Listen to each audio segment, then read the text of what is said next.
लियो Tolstoy की एक बहुत ही प्रसिद्ध कहानी है। कहते हैं कि प्राचीन रूस में 3 फकीर बहुत ही प्रसिद्ध हो गए थे। वे इतने ज़्यादा प्रसिद्ध हो गए थे कि जो वहाँ का सबसे बड़ा पादरी था उसे इन 3 फकीरों से बहुत ईर्ष्या हो गई, क्योंकि धीरे धीरे लोगों ने चर्च में आना ही बंद कर दिया था। चर्च से धीरे धीरे लोगों की भीड़ गायब हो गई थी। अब लोगों ने उन 3 फकीरों के पास जाना शुरू कर दिया था। वहाँ का प्रधान पादरी सोचता था कि ये तीनों कौन हैं जो मेरे रहते संत बन गए, क्योंकि ईसाईयत में एक प्रथा है कि जब तक चर्च किसी को मान्यता न दे दे तब तक वह संत नहीं बन सकता। पादरी बड़ा परेशान रहने लगा, क्योंकि लोगों में चर्च की लोकप्रियता दिनों दिन कम होती जा रही थी। लेकिन एक दिन तो हद ही हो गई। पादरी दिन भर चर्च में बैठा रहा, लेकिन एक भी व्यक्ति चर्च नहीं आया। पादरी के क्रोध का ठिकाना न रहा।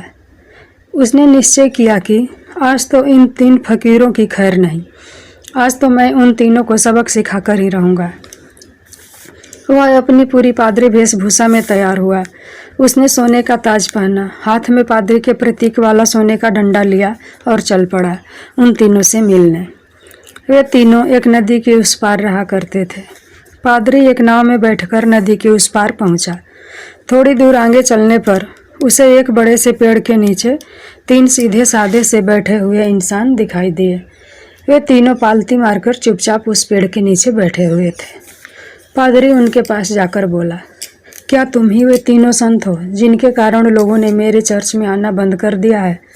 पादरी की बात सुन वे तीनों बोले, अरे नहीं नहीं, हम किस बात के संत हैं, हम संत बनने के लायक नहीं हैं। वे तो यहाँ के लोग कहते हैं कि हम तीनों संत हैं। पता नहीं किसने यह झूठी अफवाह फैला दी, जिसे सुनकर लोगों की भीड़ यहाँ आती है। हम तो रोज ही इन्हें मना करते हैं कि हम मत आया करो, लेकिन हम जितना ही मना करते हैं भीड़ उतनी ही बढ़ती जा रही है। हम इस भीड़ से परेशान हो चुके हैं। इस भीड़ भाड़ में हमें कोई रुचि नहीं है। हम तो एकांत में ही रहना चाहते हैं। अच्छा हुआ आप आ गए, अब आप ही बचाइए हमें इस भीड़ से। यह सुन वह पादरी तो खुशी से फूला न समाया।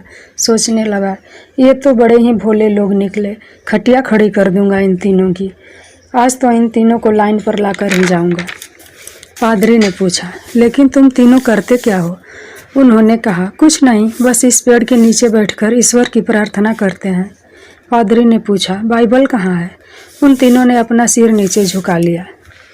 पादरी ने पूछा, क्या हुआ? उन्होंने कहा, अब क्या बताएं आपसे, हम तीनों ही अनपढ़ हैं, हमें पढ़ना लिखना नहीं आता, बाइबल रखकर भी हम क्या करेंगे? यह सुनकर तो वह पादरी और भी खुश हुआ। वह सोचने लगा, अनपढ़ हैं फिर भी इतने सारे लोगों को बेवकूफ़ बना रखा है, इनकी तो मैं मटिया मेट कर डालूंगा, पूरे शहर के सामने इनकी बेइज्जती करूंगा। पादरी ने पूछा, फिर तुम लोग प्रार्थना कैसे करते हो? चर्च की प्रार्थना तो तुम्हें याद होगी। यह सुन इन तीनों ने फिर से अपना सिर नीचे झुका लिया। पादरी ने पूछा, अब क्या हुआ? तुम तीनों ने फिर से सिर नीचे झुका लिया। उन तीनों ने कहा, क्या बताएं, बहुत ही लज्जा आ रही है आपसे बताते हुए कि हमें तो प्रार्थना भी नहीं आती। पादरी ने आश्चर्य से कहा, क्या तुम्हें प्रार्थना भी नहीं आती? उन तीनों ने नामे अपना सिर हिला दिया। पादरी ने कहा, फिर तुम तीनों प्रार्थना करते कैसे हो? उन्होंने कहा, आपके चर्च की प्रार्थना तो बड़ी लंबी चौड़ी है, हम अनपढ़ गंवारों को याद ही नहीं हो पाई, और फिर हम गलत पढ़ने का कोई मतलब ही नहीं है। इसलिए बहुत सोचने के बाद हमने अपनी खुद ही एक प्रार्थना बना ली। यह सुन पादरी जोर से चिल्लाया, क्या तुमने अपनी खुद की प्रार्थना बना डाली? प्रार्थना तो सर्वमान्य होती है, शास्त्रों में लिखी होती है, हजारों हजारों साल पुरानी होती है। जीसस को तो प्रार्थना खुद परमात्मा ने सिखाई थी, लेकिन तुम लोगों ने अपनी खुद की प्रार्थना बना डाली। उन्होंने कहा, हमसे बहुत बड़ी गलती हो गई, हमें माफ़ करें। हम अनपढ़ गंवार इंसान हैं, हमें कुछ नहीं पता। अब आप हमें जो प्रार्थना सिखाएंगे हम आज से वहीं प्रार्थना करेंगे। हम आपके पैर पड़ते हैं, हमसे बहुत बड़ी भूल हो गई, हमें क्षमा करें और आप हमें अपनी वाली प्रार्थना सिखाएं। लेकिन पादरी के मन में भी जिज्ञासा जाग गई कि देखूं तो इन्होंने कैसी प्रार्थना बनाई है। पादरी ने कहा, पहले तुम लोग मुझे अपनी वाली प्रार्थना सुनाओ। उन्होंने कहा, नहीं महाराज, हम अनपढ़ों की प्रार्थना का कोई मतलब नहीं, आप हमें और शर्मिंदा न करें, आप हमें अपनी वाली प्रार्थना सिखाएं। लेकिन पादरी नहीं माना। इसलिए पादरी के बार बार कहने पर आखिर में वे अपनी वाली प्रार्थना सुनाने के लिए राजी हो गए। उन्होंने कहा, हमने बहुत सोचा, बहुत विचार किया, लेकिन हमें कोई प्रार्थना न सूझी। फिर हमें याद आया कि ईसाइयत में तो भगवान के 3 रूपों को माना गया है, इसलिए हमने इसी पर अपनी प्रार्थना बना ली। अगर आप हमारी प्रार्थना सुनोगे तो हम पर हंसेंगे। इसके बाद वे तीनों चुप हो गए। पादरी ने कहा, अरे बताओ, नहीं हंसूंगा मैं। उन्होंने कहा, भगवान के 3 रूप हैं, इसलिए हमने प्रार्थना बना दी कि हम भी 3, तुम भी 3, हम पर कृपा करो। यह सुन तो वह गंभीर पादरी भी हंस पड़ा। उसने कहा, हमने जिंदगी में बहुत सी प्रार्थनाएं सुनी, पर ऐसी प्रार्थना कभी न सुनी। वह मन ही मन सोचने लगा, बड़े बेवकूफ़ लोग हैं, आज तो इनकी अक्ल ठिकाने लगा कर जाऊंगा। इन तीनों को चर्च में मेरे पास आना ही पड़ेगा। उन तीनों ने कहा, आप हमारी छोड़िए, अपनी प्रार्थना सिखाइए, आज से हम वहीं करेंगे। पादरी ने उन्हें चर्च की प्रार्थना सिखानी शुरू की। उन्होंने कहा, एक बार और। पादरी ने उन्हें फिर सुनाई। उन्होंने कहा, एक बार और। पादरी ने तीसरी बार सुनाई। उन्होंने कहा, एक बार और, कहीं भूल न जाएं। पादरी ने फिर सुनाई। उन्होंने कहा, एक आखिरी बार और। पादरी ने कहा, घबराओ मत, कभी कभी चर्च भी आया करो, धीरे धीरे तुम लोगों की भी जिंदगी सुधरने लगेगी, और अगर रोज आओगे तो यह प्रार्थना भी सीख जाओगे। उन्होंने कहा, जी जैसी आपकी आज्ञा। पादरी बहुत खुश हुआ। उसने कहा, तुम लोग डरना मत, चर्च आओ, मैं तुम्हें माफ़ कर दूंगा और लोगों से भी माफ़ करवा दूंगा। उन्होंने कहा, आपका बहुत बहुत धन्यवाद, आप बड़े महान इंसान हैं। पादरी ने सोचा, चलो एक झंझट छुटी, इन मूर्खों को लाइन पे ले आया। वह अपनी नाव पर बैठकर वापस जाने लगा। नाव अभी नदी के बीचों बीच पहुंची ही थी कि पीछे से कुछ लोगों के चिल्लाने की आवाज़ आई। पादरी और माझी ने पीछे मुड़कर देखा तो उनकी आंखें फटी की फटी रह गई। वे तीनों पादरी को पुकारते हुए नदी के पानी पर दौड़ते हुए चले आ रहे थे। वे तीनों पानी पर ऐसे दौड़ रहे थे जैसे कोई जमीन पर दौड़ रहा हो। यह देखकर तो पादरी के हाथ से वह सोने का डंडा छूटकर नाव पर जा गिरा। यह चमत्कार तो आज तक केवल जीसस ने ही करके दिखाया था।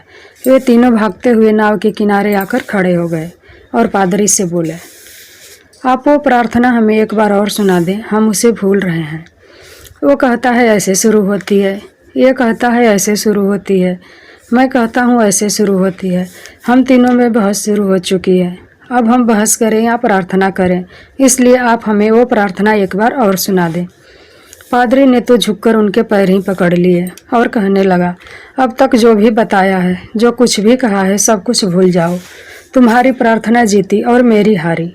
तुम्हारी प्रार्थना ही श्रेष्ठ है, क्योंकि वह सुन ली गई है, और सच तो यह है कि अब से मैं भी तुम्हारी वाली प्रार्थना ही करूँगा। गलती तो मुझसे हुई है जो मैंने तुम्हारी वाली प्रार्थना को कम समझा, जबकि कमी तो मेरी श्रद्धा, मेरी आस्था में थी, कमज़ोर तो मेरी प्रार्थना थी, इसलिए आप लोग मुझे क्षमा करें, बड़ा उपकार होगा। वे तीनों बोलते रहे कि आप एक बार और हमें अपनी वाली प्रार्थना सुना दें, लेकिन वह पादरी चुपचाप सिर नीचे झुकाए वहाँ से चला गया। यह कहानी हमें यह सिखाती है कि यह जरूरी नहीं है कि हमारे द्वारा की गई प्रार्थना शास्त्रों से ली गई हो, वो बहुत प्राचीन हो और लाखों लाखों लोगों द्वारा मान्यता प्राप्त हो। अगर हमारी प्रार्थना सच्ची है, सच्चे मन से की गई है, तो वह परमात्मा के द्वारा जरूर सुनी जाएगी, फिर चाहे वह 2 शब्दों की ही साधारण प्रार्थना क्यों न हो। उन 3 साधुओं की कहानी से हमें सीखने को यही मिलता है कि हम चाहे जो भी करें, लेकिन उसे दिखावे के उद्देश्य से न करें। हम जब भी किसी काम को करें तो हमारी पूरी आत्मा उस काम में उतर जानी चाहिए, उस काम के प्रति हमारा पूरा समर्पण होना चाहिए। अगर हम हर काम को इसी तल्लीनता के साथ कर पाएँ तो हर काम में हमारी सफलता निश्चित है, जैसे कि उन 3 साधुओं के साथ हुआ था। उन्होंने अपनी प्रार्थना को इतने समर्पण भाव के साथ किया था कि प्रार्थना उन्होंने नहीं, उनकी आत्मा ने की थी। फिर उनकी प्रार्थना इतनी सच्ची हो गई कि ईश्वर भी उनकी प्रार्थना को सुने बिना न रह सका। दोस्तों, अगर यह कहानी आपके दिल को छू गई हो तो इसे लाइक करें, शेयर करें और हमारे चैनल को सब्सक्राइब करें। हम फिर मिलेंगे एक और नई शिक्षाप्रद कहानी के साथ। तब तक के लिए धन्यवाद।